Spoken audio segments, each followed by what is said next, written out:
Open this door right now! You can't hide in there! You need to face us! You ruined everything! You won't get away with this! I still remember the sound of my mother's fist pounding against my front door. "Open this door right now," she shouted. My father stood beside her, red-faced and furious. Behind them, my brother Ethan paced back and forth across my porch, running his hands through his perfectly styled hair. The expensive suit he'd worn to impress his new girlfriend now looked wrinkled. His confidence was gone. "You knew," he yelled, the moment I opened the door. "You knew exactly who she was, and you let this happen." I looked at all three of them for a long moment, before calmly taking a sip of my coffee. "I don't know what you're talking about." "Oh, don't play innocent," my mother snapped. "If you had warned us, none of this would have happened." I almost laughed. Warn them? These were the same people who had decided I wasn't good enough to sit at their holiday table. The same family who believed I would embarrass them. The same brother who thought my job made me less than him. I leaned against the doorframe. "You told me I wasn't welcome." Silence. "I respected your wishes." The look on Ethan's face twisted into panic. "You ruined my life." "No," I replied quietly. "You did that yourself." None of my neighbors knew why 3 grown adults were standing outside my little brick house yelling at the daughter they had excluded only days earlier. None of them knew the real story, and neither did Ethan. Not yet. Because this didn't begin with angry parents on my porch. It began 3 months earlier. I've worked as an auto mechanic since I was 22. Not because I had no options. Because I loved fixing things. Engines made sense. People didn't. By 32, I'd built my own repair shop from nothing. It wasn't glamorous. Every day my hands smelled like motor oil. My jeans had permanent grease stains. My fingernails were impossible to keep perfectly clean, but my customers trusted me. My employees respected me, and every bill in my life was paid on time. Meanwhile, my younger brother Ethan had become exactly what my parents always dreamed of. Tailored suits, corporate job, luxury apartment, designer watches, social media full of expensive restaurants. To our parents, he was success. I was the disappointment. Whenever relatives visited, Mom would smile proudly at Ethan. "Our son works in corporate consulting." Then she'd glance toward me. "And Emma, well, she fixes cars." As if I'd failed some invisible test. I never argued. There wasn't any point. That was their first mistake. They confused silence with weakness. Everything changed when Ethan announced he had started dating someone special. Her name was Vanessa. According to him, she came from an incredibly wealthy family. She worked in finance. She attended charity galas. She had connections. Every conversation somehow became about Vanessa. Mom bought new decorations. Dad ordered expensive wine. They planned the biggest holiday gathering they'd ever hosted. Then, 3 days before dinner, my phone rang. It was Mom. "Emma, I need to tell you something." Her voice sounded uncomfortable. "What's wrong?"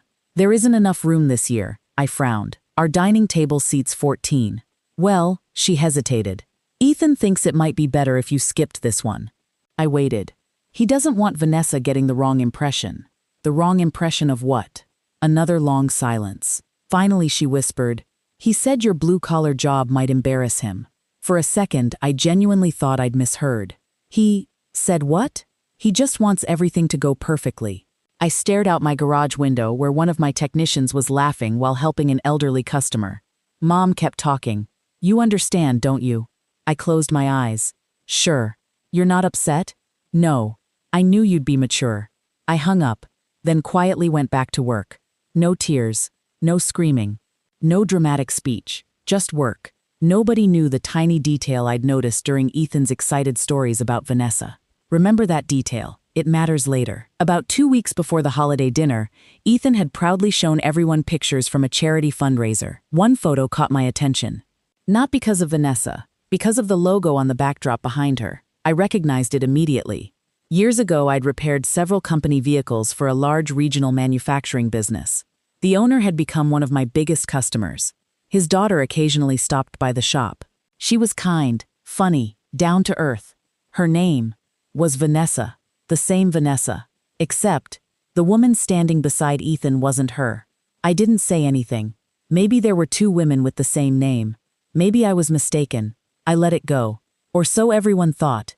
Holiday dinner arrived. I spent the evening at my shop instead. One of my longtime customers had broken down while traveling.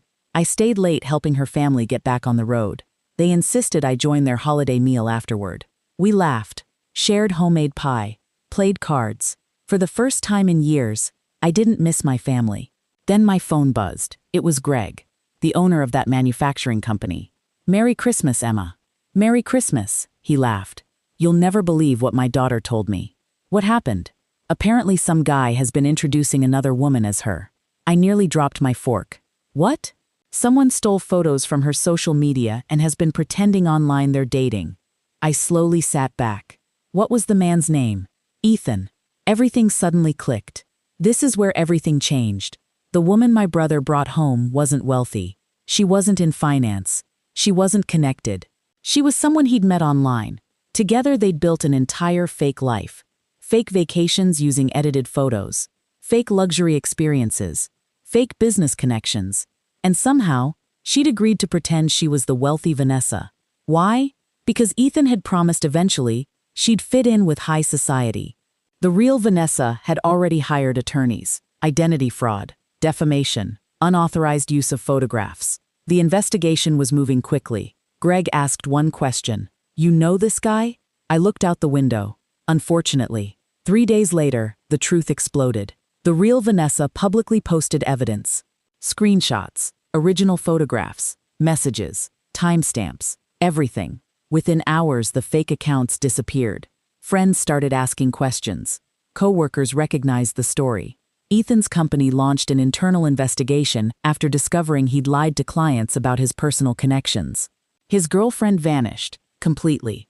Turns out she'd disappeared before, using different names, different stories, different victims.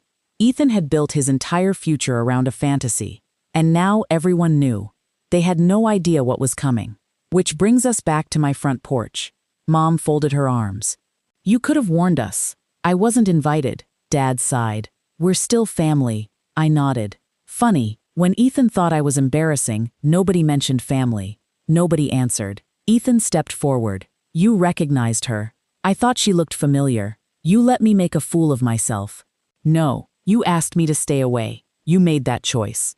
His shoulders dropped. For the first time in his life, he had no one else to blame. Weeks passed. The consequences kept coming. Ethan lost his promotion. Several clients requested new representatives. His coworkers no longer trusted him. The fake relationship became office gossip. His girlfriend was investigated for multiple fraud complaints. Mom stopped bragging about appearances. Dad finally visited my repair shop for the first time. He stood quietly watching customers thank me, watching young apprentices I'd trained, watching people treat me with genuine respect. On the drive home he called, "I owe you an apology." I didn't answer immediately. "I should have been proud of you all along." Those were words I'd waited years to hear. But strangely, I no longer needed them, because I'd already built a life I loved, without their approval. 6 months later, my repair shop expanded into a second location. Greg's manufacturing company signed a long-term maintenance contract with us. Business had never been better. Mom and Dad slowly started rebuilding our relationship. It wasn't instant. Trust rarely is. Ethan? He eventually apologized too. Not because everything returned to normal. Because losing everything finally forced him to see what arrogance had cost him. He'd spent years believing respect came from expensive suits and impressive titles. Meanwhile, the daughter he'd been ashamed of had quietly built something real. Turns out greasy hands can build an honest life, and honesty always outlasts appearances. I never got revenge by exposing him. I simply respected his decision to leave me out. The truth handled the rest. Sometimes the strongest revenge isn't making someone fall. It's refusing to stop them when they're already walking toward the